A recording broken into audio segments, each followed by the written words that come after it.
Alright class, we're going to continue with organic chemistry, and we've talked about a lot of things. Now we're going to put everything together. We're going to put all the pieces together and be able to name alkane using IUPAC. And we talked about that's the international system of naming. So if I name a compound and someone in China or someone in Germany name it, we're going to end up having the same name. And that's really important because we make drugs, we make medicine, with so many things that organic chemists make, and we want to have the same language. So these are the rules for naming. And then we're gonna use this as an example. This is an example, and we are going to name this, okay? Using the rules. Ready? Rule number 1. Find the carbon chain. That's the longest number of carbon atoms in the row. Basically, find the backbone. Find the backbone, okay? What do you think? This one right here, that would be my backbone. That one would be my backbone. So this is my carbon chain, the longest number of carbons in a row. Do you agree? Okay. How many carbons in a row? 1, 2, 3, 4, 5 carbons in a row. So find the carbon chain, the longest number of carbon atoms in a row. Name and number the carbon chain to give substituents the lowest number possible. Okay, so I just found my carbon chain, and we said it has 1, 2, 3, 4, 5, right? And it has 5 carbon. If I have 5 carbon, what am I? I am pentane, right? It's all single bonds. So it's alkane, and pent means 5, so it's pentane. So far, so good. Okay. Now, what you should do? Identify the substituent. Which one is a substituent? This one is a substituent. That's the branch, right? So we're going to name, we found a carbon chain, we named the carbon chain pentane, and it says number the carbon chain to give substituents the lowest number possible. So there's 2 ways I can number it. I can number it from the left. So I go 1, 2, 3, 4, 5. Or I could number it from the right side. In that case, I would get 1, 2, 3, 4, 5. Which way is right? The right way is to give the substituent lowest number possible. This is really key in naming. To number the carbon chain to give substituent the lowest number possible. So check this out. If I number it from the left, the substituent is on carbon 2. But if I number it from the right side, the substituent is on carbon 4. So which one is correct? The substituent being on carbon 2, because we want to number it in a way that we would give the substituent lowest number possible. Okay, so I named the carbon chain pentane and I numbered it. So far so good. Then name the substituent and their position. Okay, here's my substituent. What is the position of my substituent? My substituent, my branch, is on carbon 2. Do you agree? My substituent, my branch, is on carbon 2. Now, what type of substituent do I have? I only have 1 carbon, right? There is only 1 carbon here. 1 carbon is methyl, right? 1 carbon substituent is methyl. We went over that last time. Meth is for 1 carbon. YL means you're a substituent. So far, so good. Okay, we're almost there. Then you're going to put it together. To write a formula, you have to write the substituents first, followed by the carbon chain. Now, if you have more than 1 substituent, you list in alphabetical, excluding prefixes. Well, you only have 1 substituent, don't have to worry about that. If you have 2 or more of the same substituent, use prefixes. We don't have to worry about any of these 2 because we only have 1 substituent. So, what is going to be the name? The name is going to be 2-methyl pentane. 2-methyl pentane. And a little side note, you always put a dash. You always put a dash between a number and a letter. So between number and a letter, that's when you put a dash. Between a number and a letter, you put a dash. Here, number, letter, I put a dash. Okay, so you put it between the number and the letter. That's why I put it over there. Okay, you just named this 2-methylpentane. That's my IUPAC, 2-methylpentane. Nice job. Okay, ready for next one? I'm actually going to give you a hard one. Let's get to it. Here's an organic compound. Pause me, try to name this on your own, and then look at my answer key. Okay? So, the first thing I have to do again, I have to find the carbon chain, the longest number of carbon atoms in a row, and I'm going to name that and then number the carbon chain to give substituent the lowest number possible. Don't feel overwhelmed. We got this. What is my carbon chain? Have you found the carbon chain? Yes, that's the longest number of carbon atom in a row. That would be probably this one right here, yeah? Yeah, that's my carbon chain. The longest number of carbon atom in a row. 1, 2, 3, 4, 5, 6, 7, 8. Okay, I can't find anything else that has more than 8 carbon atoms in a row. So far, so good. So, I have 8 carbons. If I have 8 carbons, what am I? I am octane. Okay, so the carbon chain is going to be octane. So, I found the longest carbon chain, the longest number of carbons connected in a row. I named it. It was 8 carbons in a row, octane. Now, I have to number it in a way that the substituents will get the lowest number possible. First of all, let's figure out which one are the substituents, the branches. I have a branch over here, I have a branch over here, and I have a branch over here. So, do I number it from this side or do I number it from the other side? You can kind of see, you number it from the side that has more of the substituent, right? And if you have a hard time, and sometimes I do, just number it from both sides and say which side is going to give you the lowest number possible for the substituent, okay? Do it from both sides sometimes and then decide which one is going to give you the lowest number possible for the substituent. If I do it from the left, this would be 2, 3, 5 is better than the other side. The other side, the number is going to be larger. Okay, so now that we've decided, we're going to number it 1, 2, 3, 4, 5, 6, 7, 8. That's probably the hardest part. Be able to number it in a way to give the substituent lowest number possible. If I start from here, it would be 1, 2, 3, 4, 5, 6, 7. Then the substituents will not be the lowest number. You want the substituent to be attached to the carbons that have lower number. Okay, now we did that. The next one is what? It says, so we found the carbon chain, we named it, we numbered it, named the substituent and their position. So, over here, I have a substituent on carbon 2. On carbon 2, I have a substituent. What is that substituent? The substituent on carbon 2 has only 1 carbon. Do you agree? It only has 1 carbon. So that is methyl, because it has only 1 carbon. Now, on carbon 3, I have a substituent. So the position is 3. Now look at this. How many carbon is that? 1, 2 carbon attached together. If I have 2 carbon, what do I call that? I call that ethyl, right? Eth means 2. Beautiful. Now, on carbon 5, I have a substituent. It only has 1 carbon. So on carbon 5, I have a branch and it only has 1 carbon. So that's also methyl. Okay, I named all the substituent. Now, I'm going to put it together. To do the formula, substituents followed by the carbon chain. If you have more than 1 substituent, you have to list in alphabetical, excluding prefixes. If 2 or more of the same substituent, use prefixes. Okay, that's the case here. I have methyl and I have methyl. Do you guys see that? These two are the same.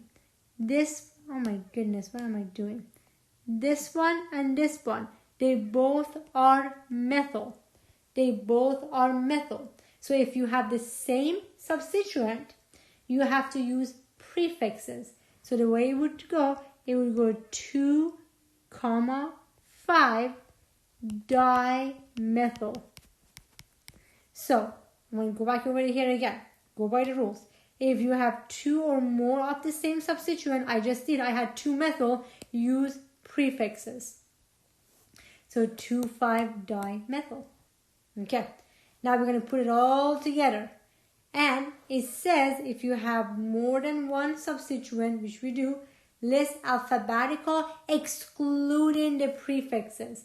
Excluding the prefixes. Okay, so how am I going to name this? Ethyl or methyl? Which one is going to come first? Ethyl. So it's going to be 3-ethyl dash 2,5-dimethyl octane. Crazy, but remember, you put a dash between a number and a letter. Between a number and a letter, you get a dash.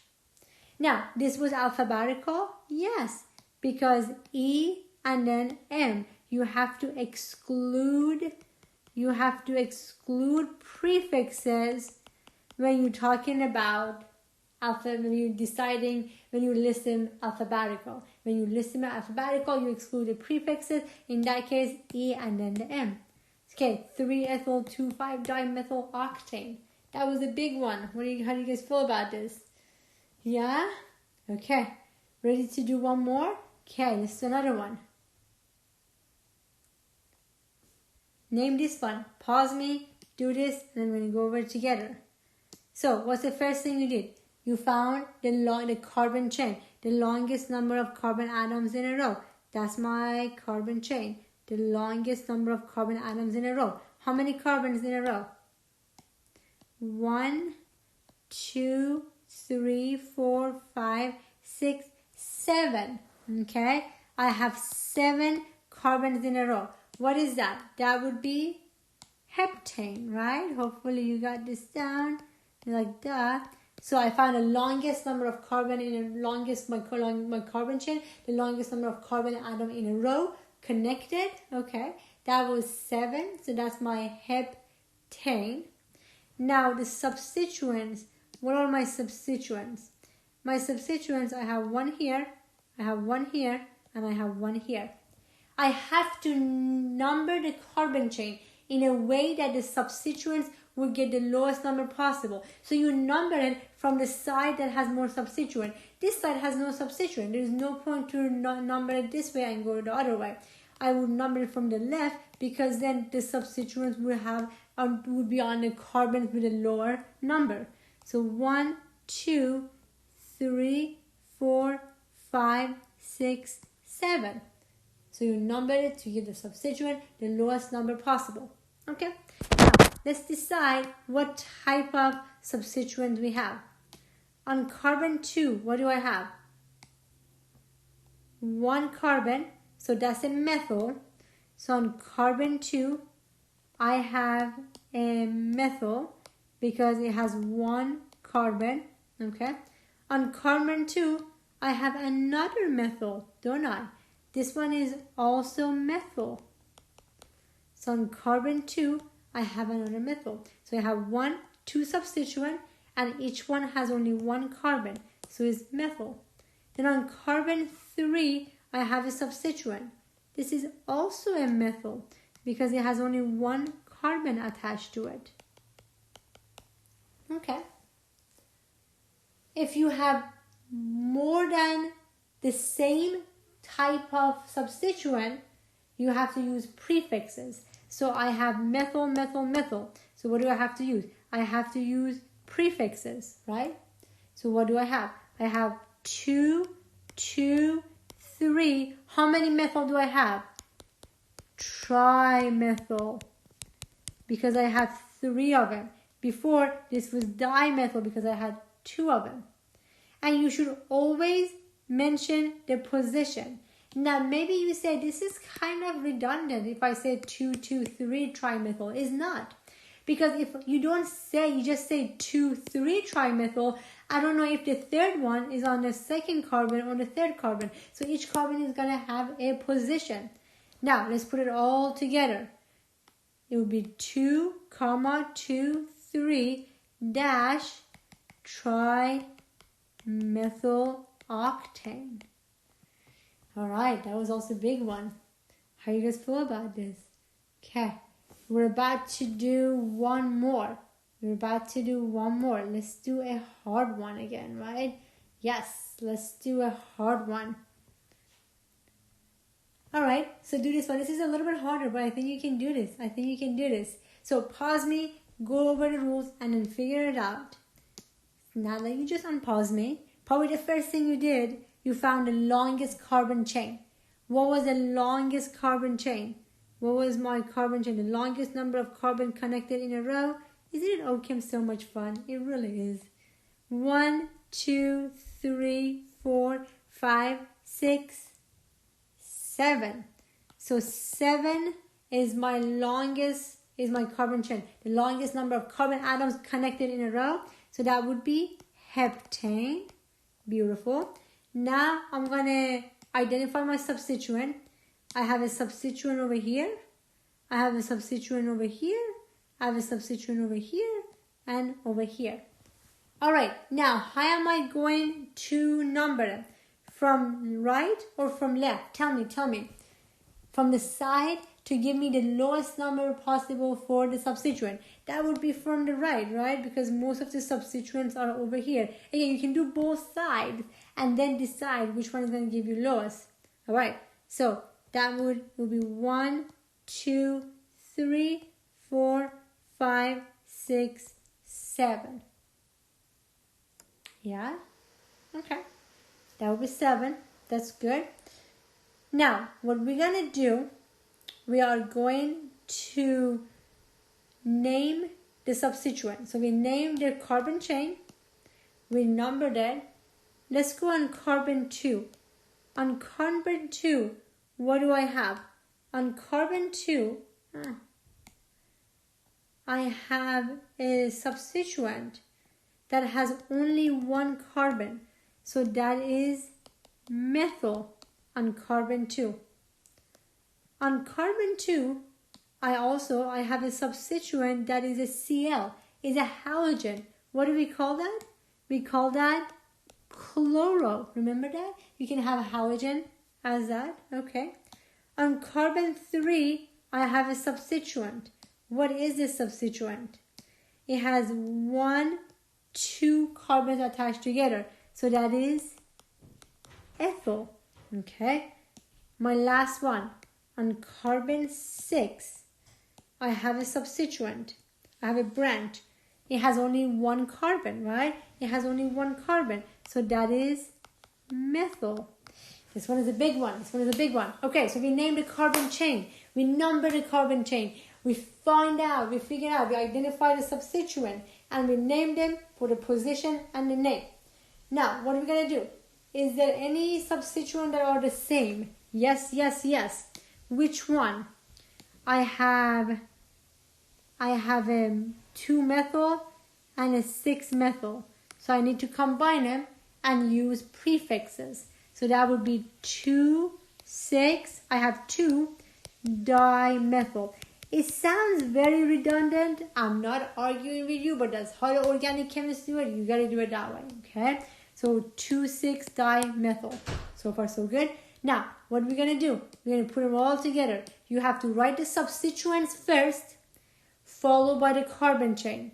And if you have more than one substituent, which is the case here, what you have to do, you do it alphabetical. You have to list alphabetical, excluding prefixes. Okay. So, what's the first one I'm going to write down? I'm going to write down 2-chloro-3-ethyl-2,6-dimethylheptane. Again, a dash between a letter and a number. And why I did it this way, here's why. Alphabetical. C and then E and then M. Hopefully you know your alphabets. hopefully. So alphabetical, that's how it would go. And you exclude the prefixes when you do an alphabetical. What do? You exclude the prefixes when you're doing it. All right, you want to do one more? Yeah, let's do one more. Isn't it crazy? You guys can name these crazy looking organic compounds. Yeah, this is fun. All right, do this. Pause me and then do this and then unpause me. So the longest carbon chain. What's my longest carbon chain? Probably you say, oh, this is my longest carbon chain. Sometimes it's not this obvious, so just be careful about that too. Okay, how many carbon? 1, 2, 3, 4, 5, 6, 7, 8 carbon. 8 carbon. So if I have 8 carbon, what am I? I am octane. Left or right? Which way am I going to number it? You number it from the side that has more of the substituent, is closer to the substituent, because you want substituent to be the lowest number fast possible. That would be from this side, because you want the substituent to get lowest number possible. 4, 5, 6, 7, 8. So number it from the side closer to the substituent. Beautiful. Now, on carbon 3, I have a substituent. Actually, on carbon 2, I have a substituent. On carbon 3, I have a substituent. And on carbon 5, I have a substituent. You agree with me? So, on carbon 2, I have a substituent. Let me do it with a different color. Carbon 3, I have a substituent. And carbon 5, I have a substituent. Okay. On carbon 2, what is my substituent? It has only one carbon. That would be methyl. Carbon 3, what's my substituent? 1, 2. That would be ethyl, right? This is my substituent. Oh my goodness, what am I doing? Is 2 carbon. On carbon 5, what is my substituent? Hopefully you're yelling that that's a methyl because it has 1 carbon. Yeah? Okay. Now what are we going to do? What we are going to do, we are going to combine the ones that are the same kind. I have 2 methyl. I can combine those. It will be 2,5-dimethyl. Why di? Because I have 2 methyl. I know 2,5 just already mean di. Sounds redundant, but you gotta do it. That's the IUPAC. Now, let's name them together. Alphabetical, ethyl has to come first because we exclude the prefixes. So, it would be 3-ethyl dash 2,5-dimethyl octane. That would be my compound. That would be my compound. Okay, hopefully you feel pretty good about this. This is your take-home problem. Looks crazy. I know it looks crazy, but you can do this. So it's a hard take-home problem, but do this take-home problem, and then next time I'm going to do this, and I'm going to talk about naming alkane with substituent. All right, good job today. I'll see you guys next time.